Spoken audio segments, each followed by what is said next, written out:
Les témoignages que vous allez entendre ne sont pas des récits de gloire, ni des scènes héroïques racontées avec fierté. Ce sont des fragments arrachés à l'enfer, des voix de soldats enterrés vivants dans des tranchées en feu, de corps fondant dans la boue, d'hommes qui ont vu leurs camarades brûler comme des torches humaines, impuissants à agir. Ces souvenirs n'ont pas été écrits dans des journaux de campagne, mais marqués au fer dans la chair et l'âme de ceux qui ont survécu. Ils parlent de chars lance-flammes crachant du feu liquide sur des tranchées remplies d'adolescents, d'explosions qui démembrent des hommes à côté de leurs frères, de la reddition comme le seul acte humain possible face à la mort implacable. Ce que vous allez entendre n'est pas de l'histoire, c'est de la douleur préservée dans des mots. Et il n'y a pas d'honneur dans ce qu'il raconte, seulement la vérité, brutale, crasseuse, insupportable, comme la guerre, la tranchée de béton. Dans les premières heures du 6 juin 1944, alors que l'obscurité tombait encore sur les dunes de la côte normande, le soldat allemand Stefan Heinefs était déjà à son poste à l'intérieur d'une position défensive connue sous le nom de Tobruk, un petit fort à moitié enterré. C'était un jeune vétéran blessé en Sicile, maintenant affecté au mur de l'Atlantique à cause de sa claudication permanente. Comme beaucoup des membres de la 709e division d'infanterie statique, il n'était pas là parce qu'il était faible, mais à cause de son expérience, il savait ce que c'était que de combattre les Américains face à face. Et dans son coin de terre française, il se préparait sans le savoir à affronter la plus grande opération amphibie de l'histoire. Ce jour-là, il était accompagné de Sepp, un volontaire belge aux opinions ardemment pro-nazis. Tous deux assuraient la garde sur l'étroite ouverture du Tobruk, montant une mitrailleuse MG-34 sur un bouclier métallique rotatif. La position faisait partie d'un réseau de fortifications organisé autour d'une maison de plage en béton armé, connue sous le nom de Stützpunkt, équipée d'armes anti-chars et de nids de mitrailleuses qui dominaient la digue. Durant la nuit du 5 au 6, les signes que quelque chose approchait devinrent évidents. Le ciel vibrait du passage incessant d'avions alliés, beaucoup plus que d'habitude. Depuis son petit orifice, Heinefs voyait les éclairs des projecteurs antiaériens et entendait le rugissement des défenses antiaériennes tirant à l'aveugle. Vers 1 heure du matin, son officier arriva en moto, confirmant que des parachutistes ennemis tombaient plus au sud. Le téléphone de campagne les maintenait connectés, mais les ordres étaient vagues. Le commandement est informé. Peu avant l'aube, un violent bombardement naval brisa la tension. Les explosions retentissaient autour du Tobruk et de la maison fortifiée. Heinefs et Sepp se retirèrent à l'intérieur de la cavité de béton, tandis que la terre tremblait et que le béton se fissurait. En regardant dehors, il vit le paysage transformé. Des vaches blessées couraient en tous sens, certaines enveloppées de flammes, d'autres se vidant de leur sang dans le champ. L'une d'elles, les pattes en feu, chargea vers lui. Il l'abattit avec sa MG-34. C'était cruellement, ironiquement son premier tir de la journée. Au loin, par-dessus la mer, il pouvait distinguer des navires à la forme étrange qui approchaient de la côte à travers la brume. Parmi la fumée, un chasseur américain Mustang s'était écrasé devant le fort. Piégé dans le cockpit, son pilote était consumé par les flammes tandis que ses munitions explosaient en gerbes chaotiques de traceuses. Puis, un tournant brutal des événements. Sepp, qui observait aux jumelles, fut touché par un tir direct à la gorge. Heinefs vit la balle sortir par l'arrière du crâne de son camarade, suivie d'une autre qui lui pulvérisa la poitrine. Il mourut sur le coup, et Stéphane ouvrit le feu vers les arbres d'où il croyait que les tirs provenaient. Une grenade atterrit à proximité, mais ne le blessa que légèrement. Un casque camouflé se leva dans les hautes herbes. Un Américain tentait de le contourner. Heinefs l'abattit avec une précision mortelle. Bientôt, il vit du mouvement depuis la plage.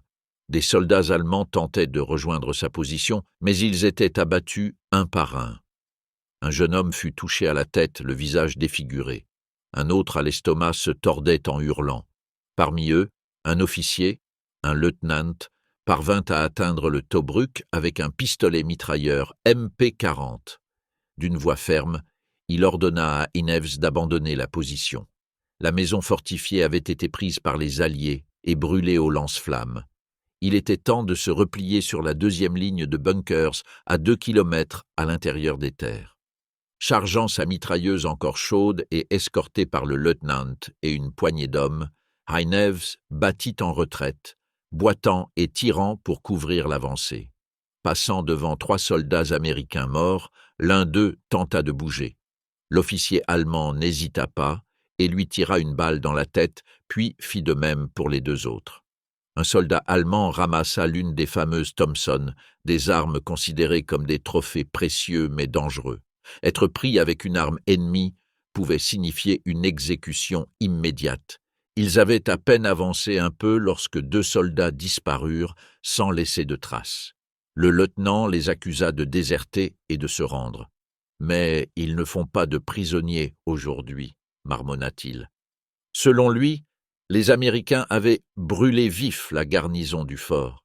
Ils avancèrent à travers de petits arbres, enveloppés dans la fumée des combats et le bourdonnement constant des chasseurs bombardiers alliés. La brise apportait avec elle la puanteur du caoutchouc brûlé, du carburant et de la chair carbonisée. La douleur dans sa jambe augmentait, mais Stéphane continua. Ils rencontrèrent ensuite un petit groupe de civils et de travailleurs forcés. Il y en avait des centaines de milliers en France. Des Russes, des Polonais, des hommes et des femmes dormant dans des gares ou sous garde, utilisés pour construire des routes, transporter des matériaux et creuser des fortifications. L'un de ces prisonniers marmonna quelque chose d'inintelligible, peut-être une moquerie ou une supplique. Le lieutenant allemand l'exécuta sans hésitation d'une balle dans la poitrine. Inneves, couvert de sang et de poussière, ne s'arrêta pas pour regarder. Il continua son chemin, blessé, épuisé et avec son uniforme en lambeaux. Il parvint à rejoindre à pied la prochaine position fortifiée allemande, où il fut soigné par un infirmier qui diagnostiqua plusieurs côtes cassées. Lui et d'autres blessés furent envoyés à l'arrière dans une charrette tirée par des chevaux.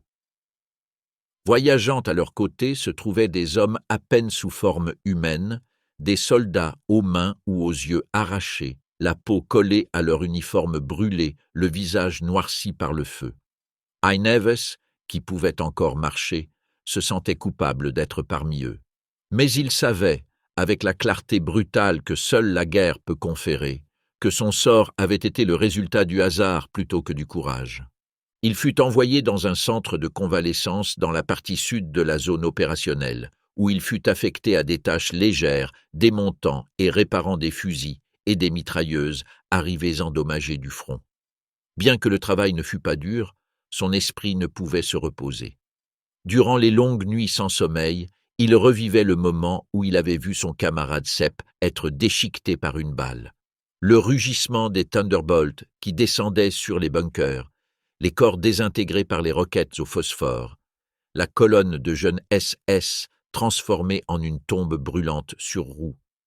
Pendant sa convalescence, il suivit de près l'évolution du front normand. Il savait que ce qui avait commencé comme un débarquement limité s'était transformé en une tête de pont permanente. La chute de Cherbourg confirma ce que beaucoup craignaient déjà. L'ennemi ne serait pas contenu.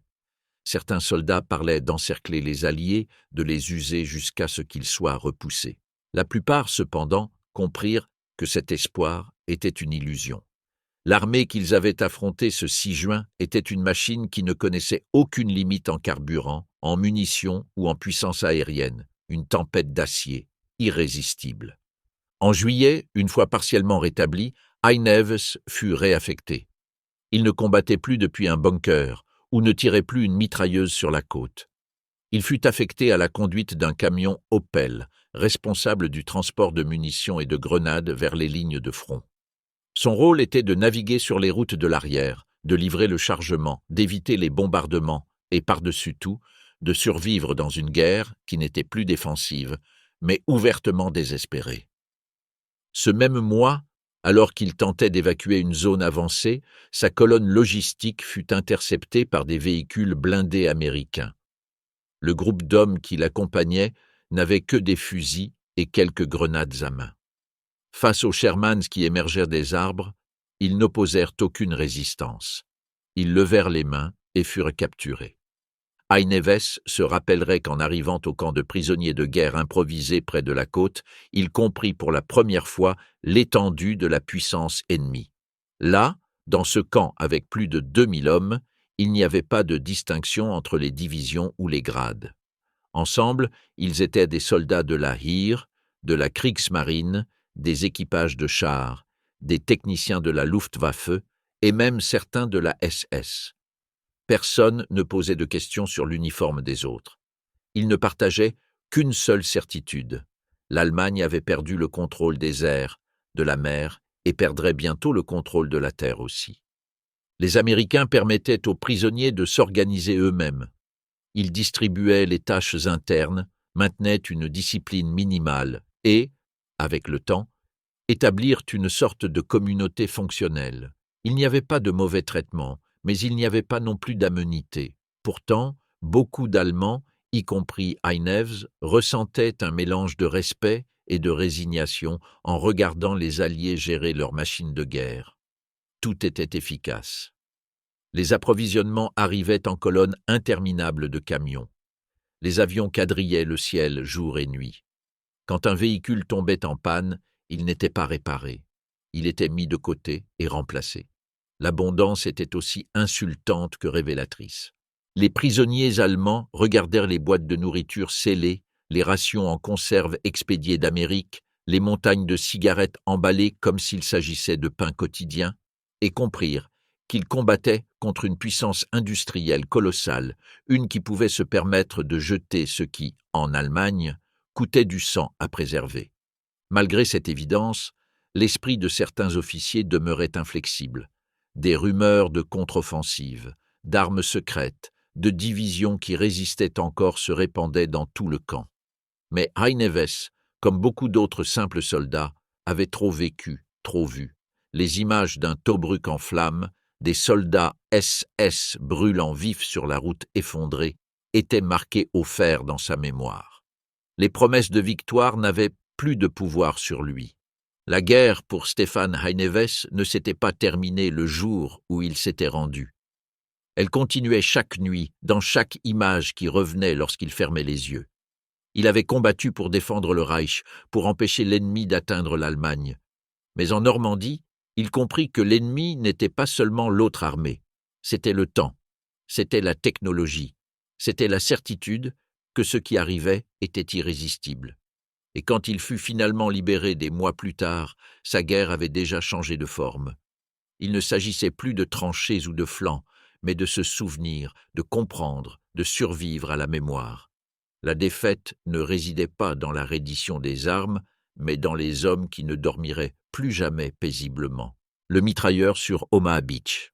Au sommet des falaises à l'ouest de Vierville, le caporal Henrik Naab attendait, positionné dans l'un des soi-disant nids de résistance du mur de l'Atlantique.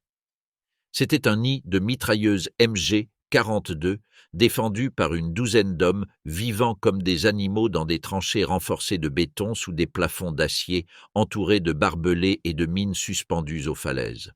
De là, l'horizon s'étendait vers une mer qui, jusqu'au matin du 6 juin 1944, n'avait été qu'une menace latente. Ce jour-là, l'abîme se remplit d'ombre. Dès un peu après 2 heures du matin, le rugissement des bombardiers lourds secouait le ciel. Les explosions résonnaient comme des présages au sud et à l'est, tandis que la mer, sous une pleine lune filtrée par des nuages, restait déceptivement calme. Mais Naab et ses compagnons savaient que quelque chose approchait. Ils le sentaient dans leurs estomacs, dans la tension de leurs mâchoires, dans le tremblement qu'aucun d'eux ne voulait admettre. Peu avant l'aube, la brume sur l'eau révéla le spectre d'une immense flotte. D'abord, ce furent des silhouettes isolées, mais bientôt elles devinrent un mur gris s'étendant d'un bout à l'autre de la mer visible. Ce n'étaient pas des navires, c'était le jugement dernier. Sans la Luftwaffe au-dessus, sans navires allemands entre eux et les envahisseurs, les hommes du nid de résistance ressentirent la solitude de la défaite avant même que les combats n'aient commencé. Et puis le feu tomba. Des navires de guerre sortit une rafale d'obus que Naab n'oublierait jamais. Les explosions secouèrent la roche même de la falaise. Le béton vibra, les bords des tranchées volèrent en éclats, et l'air se remplit de fumée, de terre, de sang et d'un bourdonnement aigu, constant, assourdissant. Un camarade tenta de fuir. Il sortit à peine la tête quand une pluie d'éclats le coupa en deux. La vapeur de son corps chaud monta dans la brise froide, emplissant la tranchée de l'odeur de la chair crue. Nab serra les dents. Ses yeux saignaient de la pression. Quand il ouvrit le couvercle d'acier de sa tranchée, il vit le désastre. L'un des nids voisins, avec sa mitrailleuse encastrée dans un bunker Tobruk, avait disparu. Il ne restait que des membres humains au milieu de nuages de poussière. Et puis soudain, le silence. Un silence épais. Pas d'oiseaux, pas de vent, seulement le grincement de l'acier tordu et le chuchotement de la mer. À cet instant, le débarquement commença. Une marée de barges s'approcha lentement, disposée avec une précision terrifiante. Les Américains sortirent avec un calme mortel, descendant les rampes en file indienne, se tenant les uns les autres, comme lors d'une manœuvre d'entraînement. Certains tombèrent avant d'atteindre l'eau. D'autres parvinrent à avancer jusqu'à ce que la mer leur arrive à peine à la poitrine. Là, suivant des ordres stricts, Nab ouvrit le feu. La MG-42 rugit comme une bête. Le recul était brutal, le tambour tournant sans relâche. Les balles à haute vitesse frappaient l'eau avec un bruit sec, comme si elles perçaient du bois mouillé. Les hommes tombèrent comme des marionnettes dont on aurait coupé les fils. La mer commença à virer au rouge, d'abord par plaques isolées, puis en grands nuages de sang et d'entrailles. Certains soldats hurlaient, d'autres disparaissaient simplement sous les vagues. Des jambes flottaient, des torses décapités ballottés par la marée, des bras agrippant encore des fusils, tandis que le reste des corps gisait au fond. Le son des cris, de l'eau bouillonnant sous les impacts, des hommes qui se noyaient, se mêlaient au feu continu des canons de 88 mm et aux explosions des grenades navales en une symphonie infernale. À chaque nouvelle vague de débarquement, Nahab et ses camarades faisèrent face à des tirs croisés. Certains atteignirent même le sable. Quelques-uns parvinrent à ramper jusqu'aux rangées de hérissons d'acier où ils furent abattus par des tireurs d'élite ou des grenades. Il y avait des corps en feu, des hommes se tordant avec les entrailles exposées, des soldats traînant des camarades au visage absent. Nahab tira jusqu'à ce que le canon de sa mitrailleuse soit rouge. Il changea tambour après tambour avec des mains engourdies, couvertes de poussière, de sang et de sueur. Ses oreilles sifflaient, son visage brûlait. À côté de lui, le pourvoyeur tremblait, vomissait, pleurait. Mais il ne s'arrêta pas. La plage était un abattoir. Mais malgré le feu, la boue, l'acier, les Américains continuaient d'avancer. Comme des automates, ils sortaient des barges, marchaient sur les corps de leurs camarades, rampaient entre les cratères d'obus et levaient leurs fusils. Un par un, les nids allemands commencèrent à se taire. L'artillerie lourde alliée nivela les positions. Les roquettes enflammèrent les réserves de munitions, et les hommes commencèrent à tomber comme des dominos. Henrik Nahab, couvert de sang qui n'était pas entièrement le sien, continuait de tirer, mais au fond de lui, il savait que cette aube à Vierville ne serait jamais oubliée. Il visa, il tira, mais il ne pleurait plus pour eux. Il pleurait pour lui-même parce qu'il savait qu'il ne sortirait pas vivant de cette plage, parce qu'il savait que même s'il le faisait, rien au monde ne pourrait effacer ce qu'il venait de voir. Il rechargea. La baïonnette pendait à sa ceinture, rouillée par le sel qui avait déjà tout imprégné. Il se baissa et tira une fois de plus, droit dans le cou d'un soldat qui grimpait parmi les corps, comme s'il avançait sur un tapis de viande. Le coup était précis, mais cela n'avait plus d'importance. Chaque fois qu'un tombait, 3 autres le remplaçaient. Ce n'était pas une bataille, c'était un flot humain. Un sergent passa en courant derrière lui, le visage fendu par un éclat, criant un ordre que le jeune homme n'entendit même pas. Le tambour de la MG-42 s'était arrêté de battre. Le silence. Le caporal Nahab était allongé sur le dos, le bras déchiqueté. Il saignait comme une fontaine crevée. Ses yeux ouverts fixaient encore le ciel. Il respirait bruyamment, mais ne parlait pas. Le pourvoyeur était parti, abandonnant la mitrailleuse quand ses entrailles s'étaient vidées d'un coup sous le nombril. Tout sentait le sang, la poudre à canon et l'urine. Le jeune homme visa à nouveau. Il tira. Son épaule le faisait souffrir. Son visage brûlait, et il avait un goût de métal dans la bouche. Il regarda autour de lui. Là où ses camarades avaient été, il n'y avait plus que des flaques sombres et des formes méconnaissables. La tranchée n'était plus une position. C'était une tombe béante. Une grenade tomba à proximité, roulant parmi les cadavres. Il la vit rebondir comme une balle maudite. Il se jeta de côté au moment où elle explosait. Le monde s'arrêta un instant. Il n'entendit rien. Il ne sentit rien. Juste une pression sur la poitrine et une chaleur tiède qui coulait dans son dos. Quand il ouvrit les yeux, la première chose qu'il vit fut son fusil coupé en deux. Puis, il remarqua qu'il ne sentait plus sa jambe droite. Il essaya de bouger, mais quelque chose n'allait pas. Un visage apparut au-dessus du parapet. Il était jeune. C'était un Américain. Son visage était noir de suie et de boue. Ses yeux vitreux, sa mâchoire serrée. Le jeune Allemand leva le bras, non pour se défendre, mais par réflexe. Mais l'autre homme ne tira pas. Il le regarda une seconde, deux, peut-être trois. Puis il baissa son fusil, regarda autour de lui, et partit. Comme s'il n'avait pas le temps de tuer quelqu'un qui était déjà en train de mourir. Il rampa du mieux qu'il put jusqu'à un petit creux dans la paroi de terre, non pour se protéger, mais pour ne pas gêner. Il s'allongea sur le côté. Le ciel était bleu, plus bleu qu'il ne l'avait été tout l'hiver, bleu comme le ciel de chez lui en Bavière. Il pensa à sa mère, il pensa aux arbres, il pensa à la bicyclette qu'il avait laissée derrière lui, et il pensa à la lettre qu'il n'avait jamais écrite, des cris lointains, un lance-flamme qu'on actionnait, le son du feu dévorant l'acier, puis un hurlement qui n'était pas humain. La plage tremblait, le monde tremblait, mais pas lui. Un médecin allemand passa en rampant, une croix rouge pendue de travers à son cou. Il regarda sa jambe et secoua la tête. Il lui injecta quelque chose qui brûlait. Il lui dit quelque chose, mais il ne comprit pas. Le jeune homme essaya de parler, mais tout ce qui sortit fut du sang. Des bottes ennemies commencèrent à marteler le bord de la tranchée. Ils étaient nombreux. Ils étaient lourds.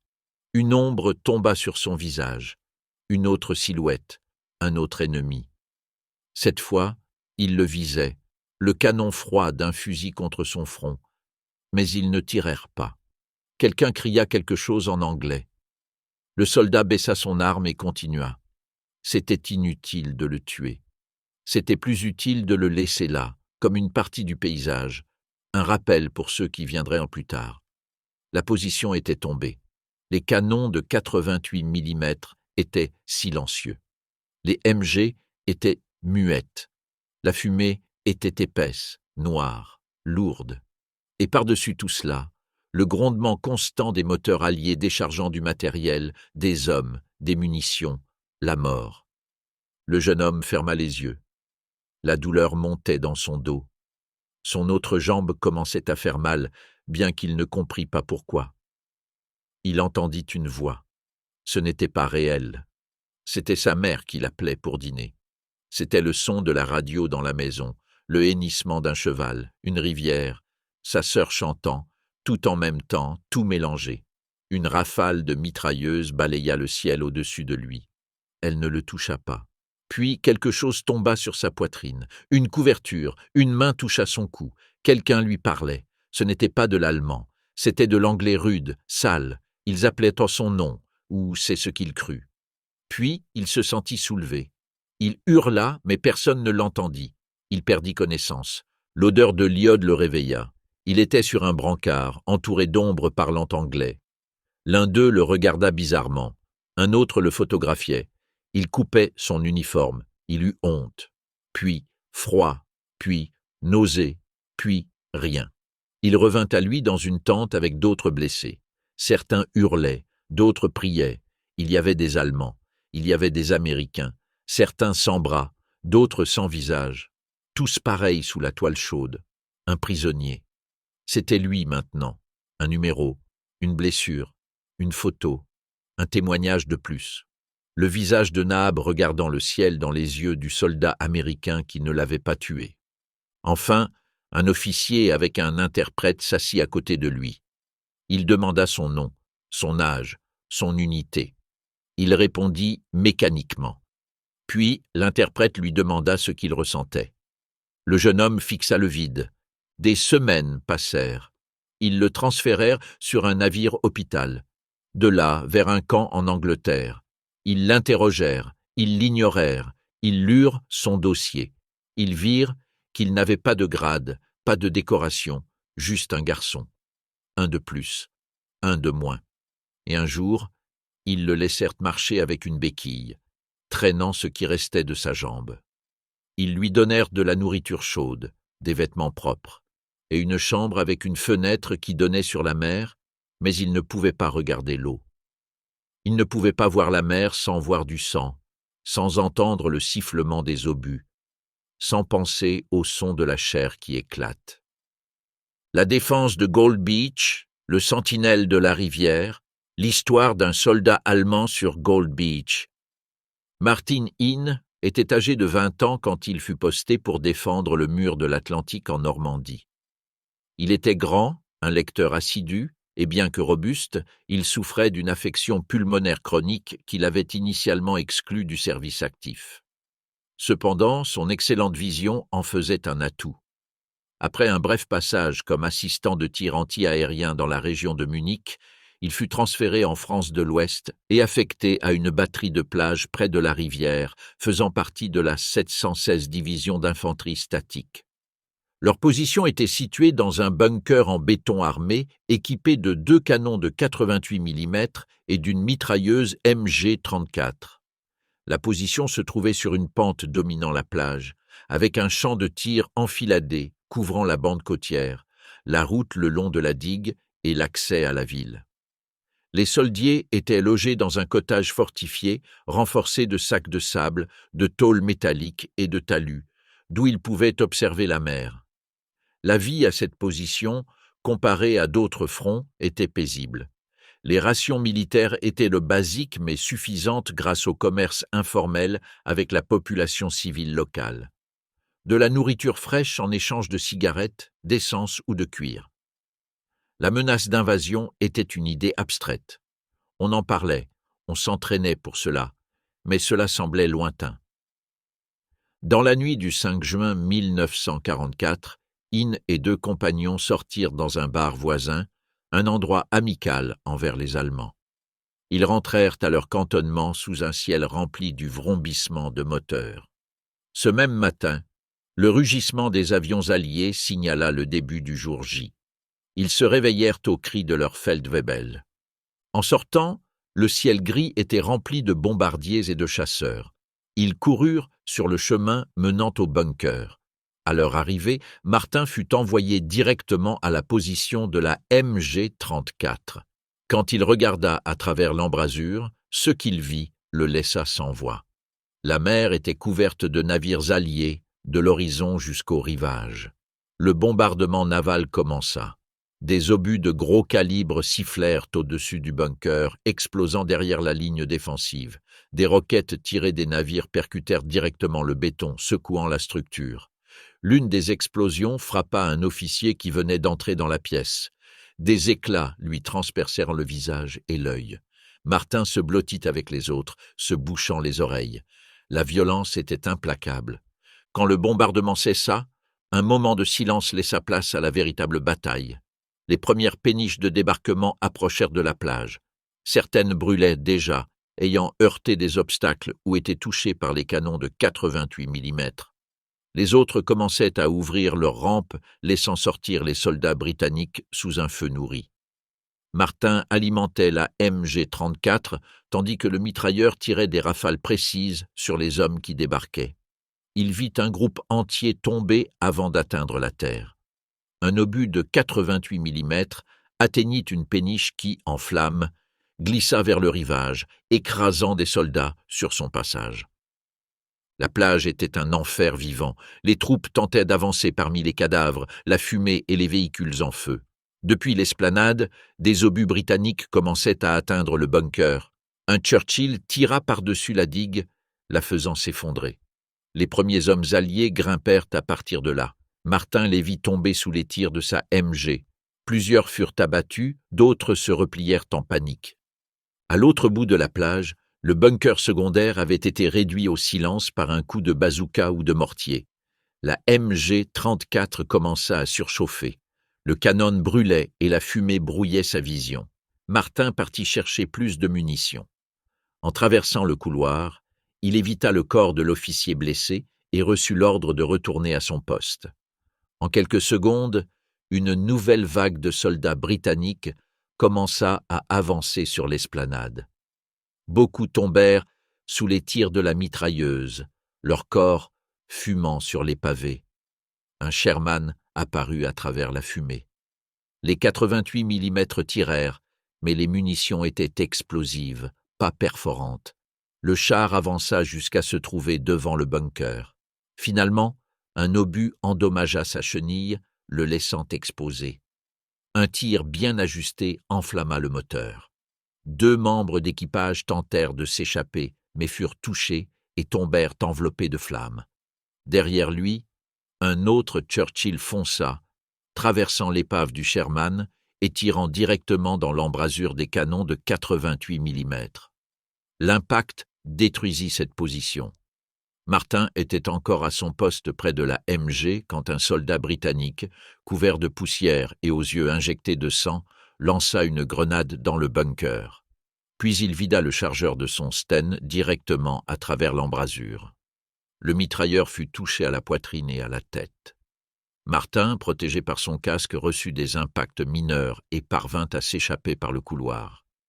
L'intérieur du bunker était un chaos. Plusieurs artilleurs blessés tentèrent de ramper dans les couloirs. L'officier qui avait précédemment pointé un pistolet sur lui fut touché par des tirs de pistolet mitrailleur en rentrant dans la salle de la MG. Le plafond commençait à s'effondrer. Martin et un autre soldat s'enfuirent par la porte arrière vers le chemin creux. Là, ils rejoignirent un groupe de cuisiniers et d'aides résistants avec des fusils et des MP40. La défense était désespérée. Un soldat qui tenta de se rendre fut immédiatement exécuté d'une balle dans la tête. Puis une vague d'infanterie britannique déferla sur la route avec des baïonnettes fixes. Un combat au corps à corps brutal éclata. Martin fut témoin de coups de baïonnette, de tirs à bout portant, de sang sur le sol et de cris d'agonie. Avec un camarade partiellement aveuglé, il s'échappa vers la ferme. Là, il trouva une nouvelle unité, des panzergrenadiers armés de Panzerfaust et d'une MG-42. Un canon anti-char de 75 mm était également déployé. Le moral était différent.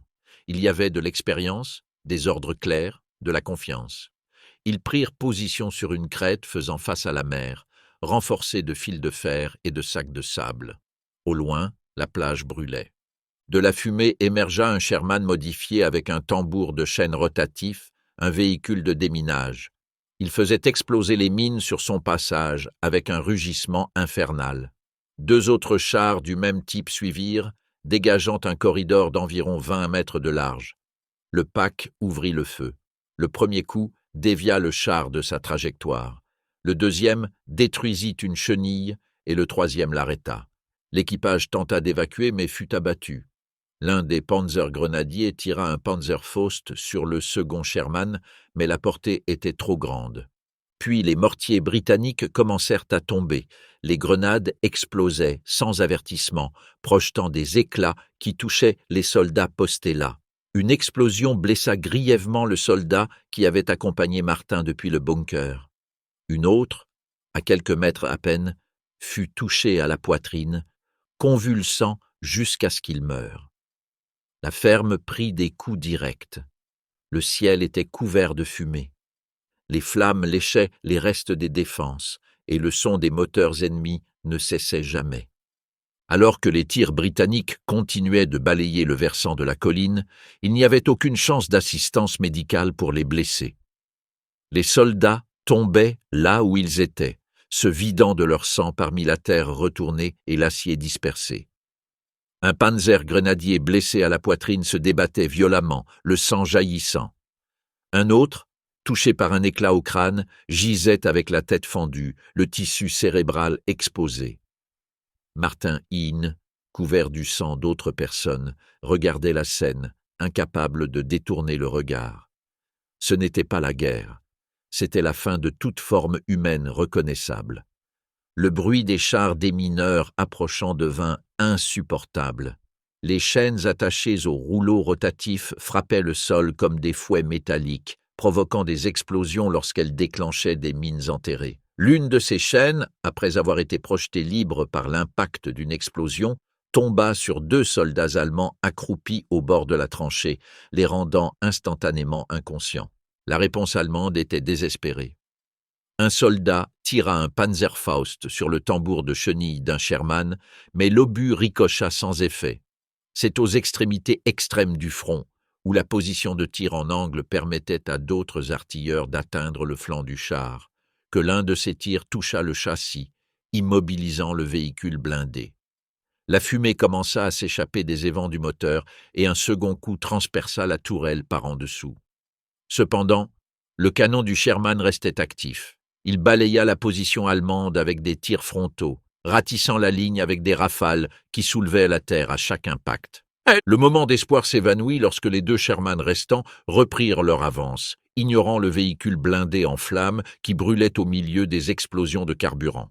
Un membre d'équipage parvint à s'échapper du véhicule en feu, mais fut immédiatement abattu par une MG-42 allemande. Martin ressentit la même douleur lancinante qu'il avait transpercée dans le bunker.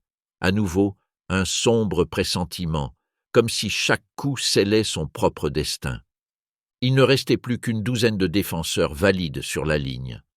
La dernière cartouche, un pack de 75 mm, arriva, tiré par un semi-chenillé anomag, dont le blindage offrait une protection minimale. L'équipe du canon agit avec une rapidité et une précision inhabituelles. Ils parvinrent à toucher le tambour du second Sherman, qui se détacha et dévala la colline comme un pneu meurtrier, dispersant des fragments métalliques qui frappèrent à la fois les positions allemandes et britanniques. Le Sherman, cependant, était encore opérationnel. Il tourna sa tourelle vers le pack et tira. Le premier obus manqua de peu, mais le second impact fut dévastateur. Il frappa l'équipe du canon de plein fouet.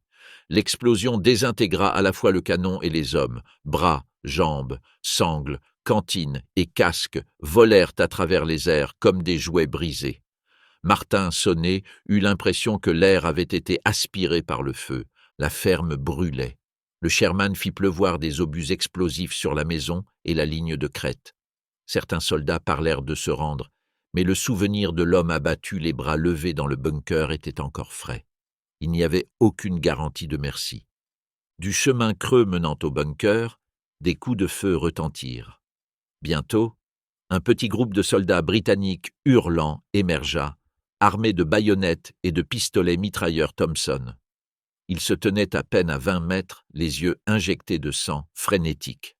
La MG-42 pivota et tira une rafale mortelle.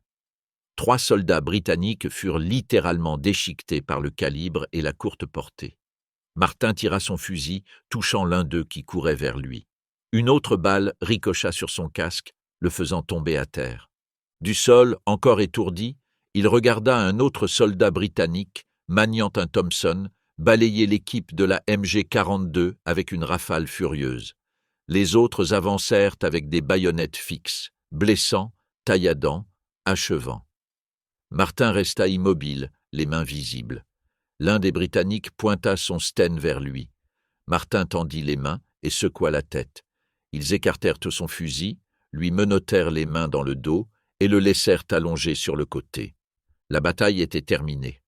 Autour d'eux, la fumée et les cris furent remplacés par un faux calme empli de moteurs et d'ordres.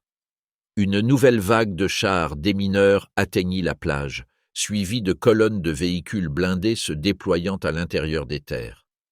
La ferme était complètement en flammes. Les Anglais se massaient à côté, prêts à avancer. Un avion apparut alors au-dessus de la zone du bunker, volant bas.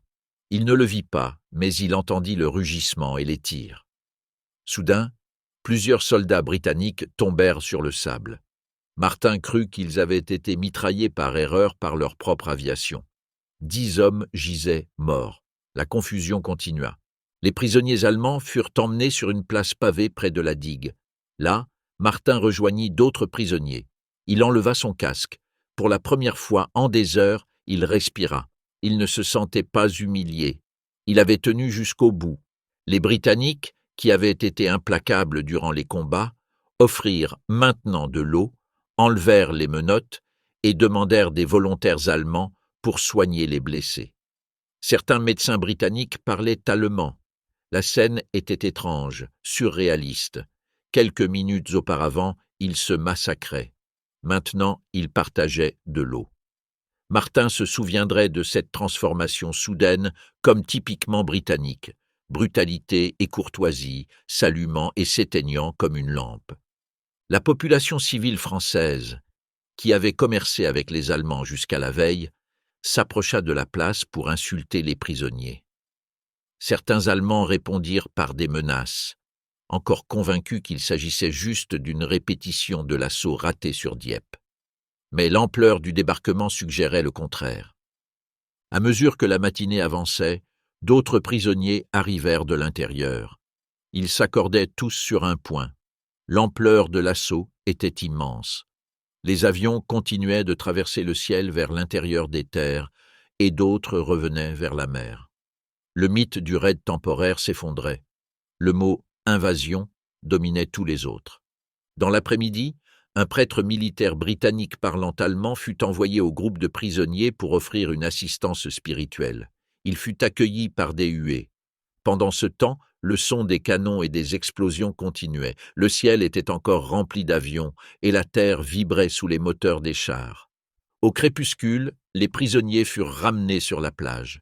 Ils n'avaient pas les yeux bandés. On leur permit de voir leur environnement, et ce qu'ils virent les laissa sans voix. La mer était maintenant un port flottant. Des bulldozers blindés travaillaient à construire des rampes. La plage était couverte de véhicules jamais vus auparavant, des camions amphibies, des chars avec des écrans flottants, d'énormes péniches de débarquement déchargeant des colonnes entières de jeeps et de véhicules blindés. Les obstacles avaient été dégagés avec une précision chirurgicale. Les cadavres étaient alignés, recouverts de bâches. Beaucoup d'Allemands se signèrent en passant. Quand Martin Hine fut escorté par les Britanniques le long de la plage, ce qui l'impressionna le plus ne fut pas l'étalage d'équipements ou la dévastation causée par des heures de combat.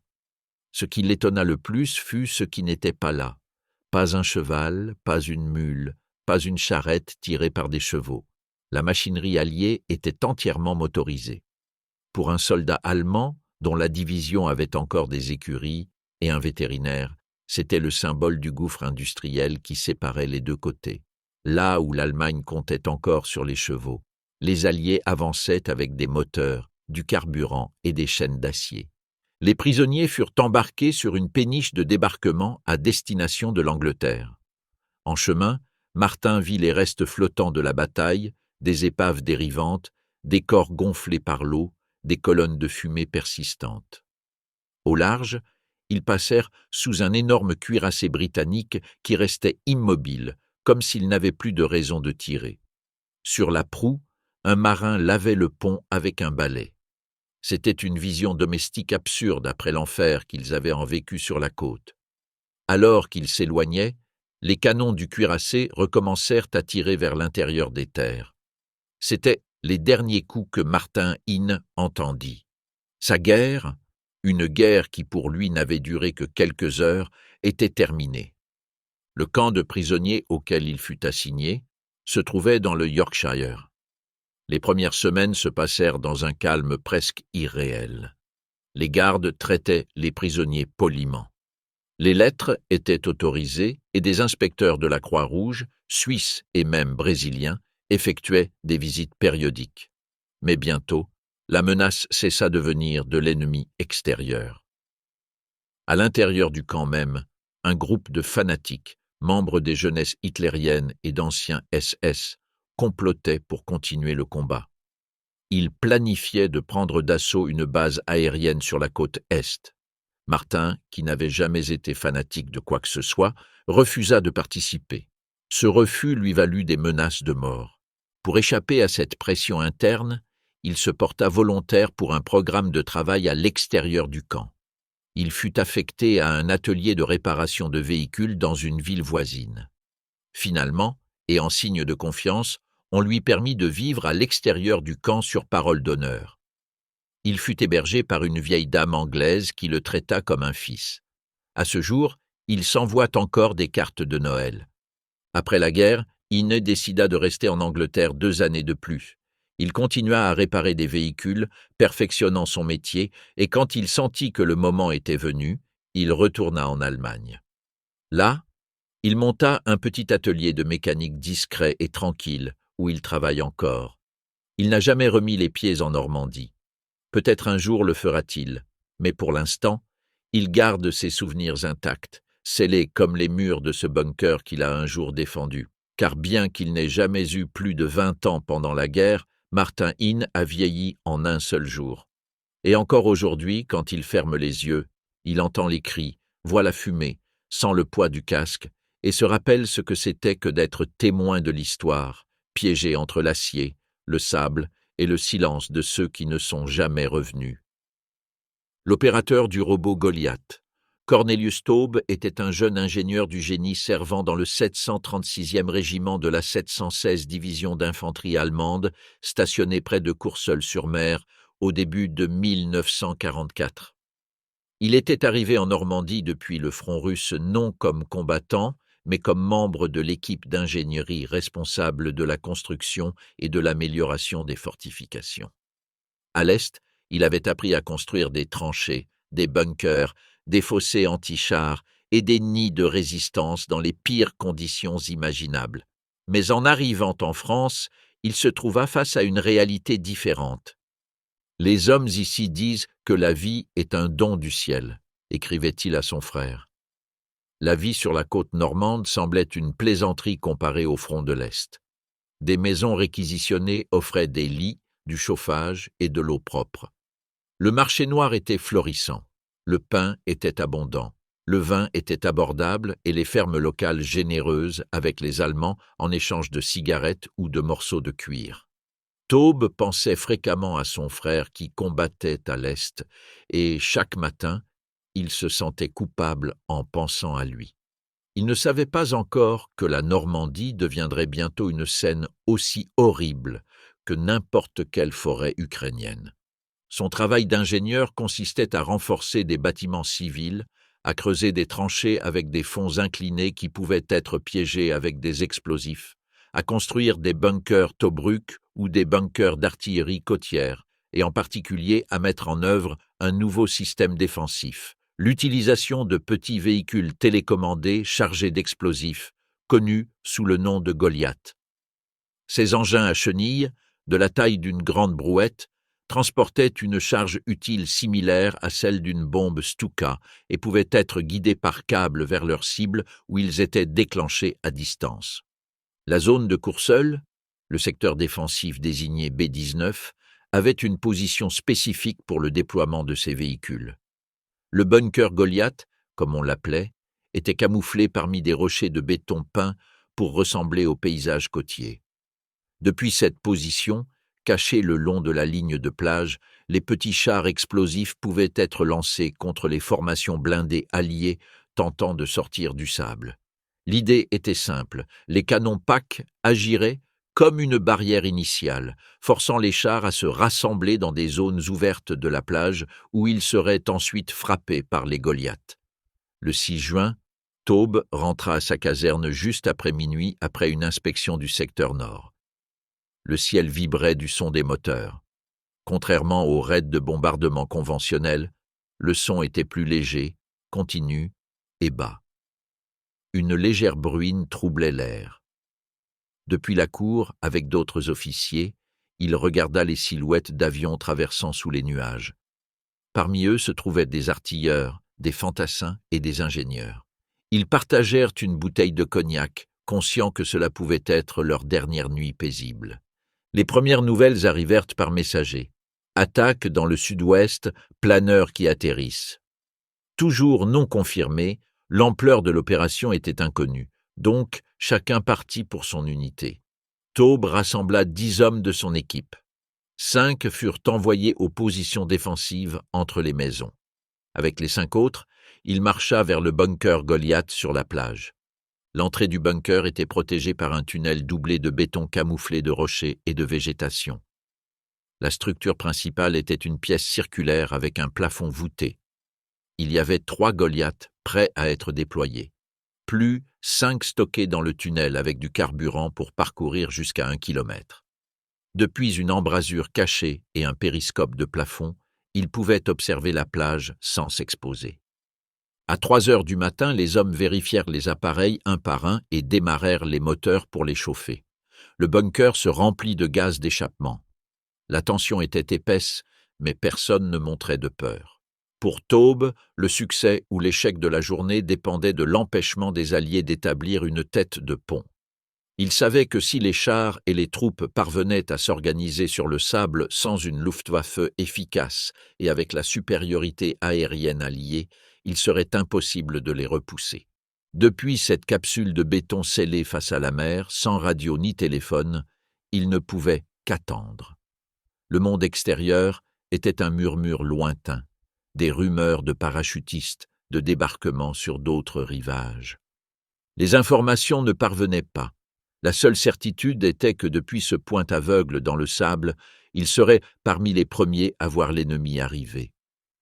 De l'étroite fente du bunker, le lieutenant pouvait tout juste distinguer les silhouettes floues des obstacles antichars enfoncés dans le sable, encore enveloppés de la brume salée. Autour de lui, l'air s'épaississait avec les gaz d'échappement des Goliaths tournant dans la pénombre de l'abri. Des hommes âgés au visage terne et de jeunes hommes imberbes partageaient l'espace comme des naufragés avant une tempête. Ils ne parlaient pas beaucoup. Certains essayèrent de plaisanter, mais les mots mouraient sur leurs lèvres avant même de pouvoir esquisser un sourire. Alors que les premières lueurs de l'aube touchèrent la plage, le rugissement commença. D'abord, ce fut un grondement sourd, comme un train qui approche, puis l'enfer. Les salves d'artillerie navale alliées déchirèrent le littoral avec une telle violence que la structure du bunker vibra comme du carton. Fumée, sable et poussière couvrirent tout, tandis que les ondes de choc entraient par les fissures de la structure et frappèrent les corps des hommes accroupis. L'un pleura, un autre tenta de fuir et fut matraqué par un camarade plus âgé. Le lieutenant hurla des ordres, pensant qu'il n'avait jamais subi un bombardement d'une telle ampleur, même pas en Italie. C'était comme si les navires avaient apporté la fin du monde. Puis vinrent les avions. Des chasseurs au profil du Hurricane volèrent bas sur la position, tirant sur les flancs, sur les obstacles, sur les positions de mitrailleuses. Quand les bombes s'arrêtèrent un moment, on put entendre le sifflement des roquettes lancées depuis les bateaux, traçant des lignes de feu sur le sable humide. À travers la fumée, les chars apparurent. Des Shermans amphibies entourés de rideaux de toile gonflés comme des radeaux. Ils nageaient. Le lieutenant, ingénieur de formation, n'y croyait pas. Comment était-il possible que ces masses se déplacent d'elles-mêmes dans l'eau? Mais ils étaient là, avançant. Les Goliaths étaient leur atout maître. L'un fut envoyé à travers l'étroite sortie blindée du bunker, bourdonnant avec son petit moteur absurde comme un jouet au milieu d'un cataclysme. Mais une explosion coupa le câble de contrôle et l'engin resta à l'arrêt. Un autre fut lancé et se perdit dans un cratère d'obus avant d'atteindre sa cible. L'explosion fut violente, oui, mais insuffisante. Les Sherman suivirent. L'un brûla, mais les autres tirèrent, gravirent la plage, criblèrent les positions de résistance, et puis, sans avertissement, les Canadiens arrivèrent. Le lieutenant ne les vit pas venir. Ils étaient une vingtaine en uniforme britannique, portant des fusils et des pistolets mitrailleurs Thompson. Ils passèrent à quelques mètres du bunker sans le voir. L'un de ces hommes tira. Un Canadien tomba, et les autres se retournèrent, visèrent et hurlèrent. L'un d'eux portait un lance-flamme. Il n'y eut pas le temps de réagir. La langue brûlante de l'arme balaya l'entrée du bunker, le inondant de feu liquide. 2 soldats allemands furent touchés immédiatement. Ils s'embrasèrent comme des torches humaines, poussant des cris étranges, heurtant les autres, semant le chaos. Un autre Goliath stocké fut touché par le feu mais n'explosa pas. Le lieutenant, le visage éclaboussé de carburant enflammé, courut vers le tunnel menant à la position supérieure. Derrière lui, les flammes et la fumée poursuivirent ceux qui restaient. Quand il atteignit le sommet, il heurta de plein fouet un Canadien armé. Le coup de crosse du fusil l'aveugla pendant quelques secondes. Presque instinctivement, il tira 2 fois avec son pistolet. L'ennemi tomba. De là, la plage ressemblait à une fourmilière en délire. Tout brûlait, tout s'effondrait. Le combat au corps à corps avait commencé. Explosions, rafales de mitrailleuses, cris en allemand et en anglais. À un moment, il tomba dans une tranchée et atterrit sur 2 cadavres entrelacés, un Allemand et un Canadien, qui s'étaient tués l'un l'autre, si jeunes qu'ils ressemblaient à des frères. Il rampa loin, le visage ensanglanté, jusqu'à rejoindre 3 soldats allemands. Avec eux, il avança vers le prochain point défensif, évitant mortiers, mines et balles. L'un fut tué par une mine. Un autre fut touché par des tirs amis. Il n'en resta que 2.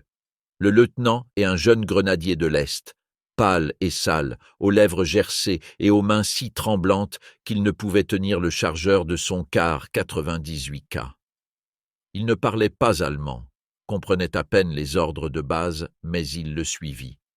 Non parce qu'il le reconnaissait comme un officier, mais parce qu'il était le seul à bouger sans hésitation. Les cris, les corps déchirés, le nuage de fumée s'élevant du bunker en flammes étaient partis. Le premier point de résistance était perdu. Le Goliath n'avait pas explosé. Le crocodile avait fait son travail. Ils avancèrent, à travers une tranchée brisée, traversant un champ qui ressemblait à une plaie béante. Terre déchirée, barbelés tordus, morceaux d'hommes dispersés comme des déchets de boucherie.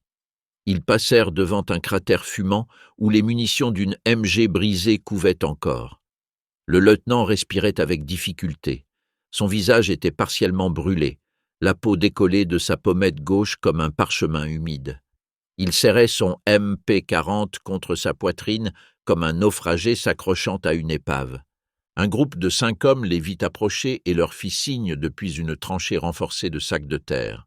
À l'intérieur, il n'y avait à peine la place de bouger. L'air sentait la poudre à canon, la sueur et la peur concentrée. Un Feldwebel était chargé de passer les munitions depuis un dépôt de fortune, cartouches, grenades à bâton, une paire de Panzerfaust déjà armés. 2 mitrailleuses MG42 étaient pointées vers la pente menant de la plage, protégées par des couvertures mouillées pour éviter que la surchauffe ne les rende inutilisables. Un garçon de la Sarre, pas plus de 17 ans, avait la tête bandée avec une chemise ensanglantée et les yeux vitreux. Il marmonnait quelque chose à propos de sa mère. Personne ne faisait attention à lui. Un autre pleurait, mais silencieusement. Il n'y avait pas de temps pour la consolation. Le lieutenant regarda par un interstice entre les sacs. De là, il pouvait voir la route menant de la plage déjà criblée de cratères et des débris de véhicules calcinés. Au loin, la fumée se mêlait au ciel gris. Très haut, des avions alliés bourdonnaient. Beaucoup, trop d'avions aux ailes peintes de bandes noires et blanches, des planeurs, des bombardiers lourds. Certains semblaient projeter d'énormes ombres sur les vergers de pommiers qui avaient autrefois ombragé les fermiers. Maintenant, ces arbres étaient éclatés, nus, pendus de carcasses brisées et de corps mutilés. Un sturmpionnier jura.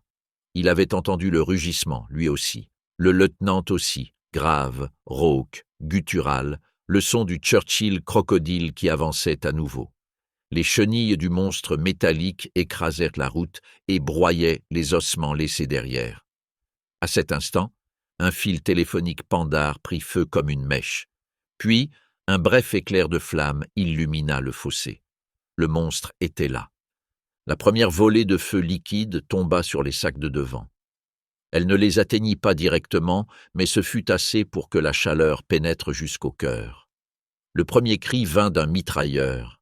Il ne criait pas parce qu'il était en feu, il criait parce qu'il voyait le soldat à sa droite brûler, qui s'était imbibé de carburant et se débattait au sol comme s'il essayait de se débarrasser de sa propre peau.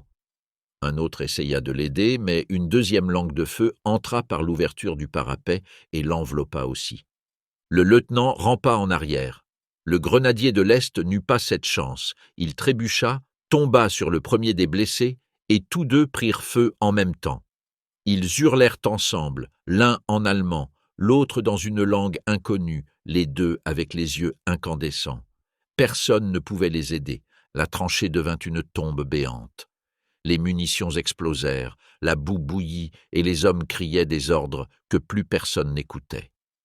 Un officier essaya de monter à l'échelle d'évasion latérale, mais une rafale de mitrailleuses le coupa en deux. Ses intestins pendaient d'un poteau en bois comme des guirlandes obscènes. Puis le lieutenant sauta. Il ne savait pas comment, il n'y pensa pas.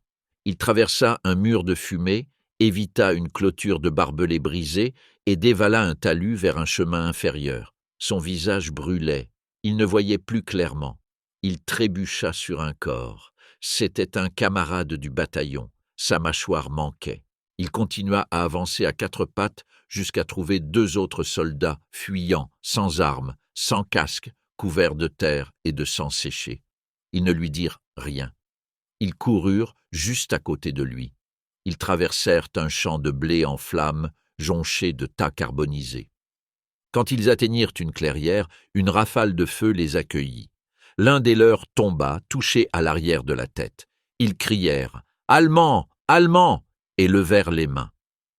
De la haie apparut une patrouille des leurs, camouflée de branches, armée jusqu'aux dents. Un Hanomag attendait sous un arbre avec une équipe de panzergrenadiers SS, calmement, comme si la guerre se passait ailleurs. L'un d'eux rit. Un autre offrit de l'eau. Le lieutenant pouvait à peine tenir sa gourde. Un sous-officier, une radio en bandoulière, lui demanda un rapport. Il parla à peine. Il ne dit que 3 mots. Crocodile, tous morts. Et puis, pour la première fois en des heures, il ferma les yeux.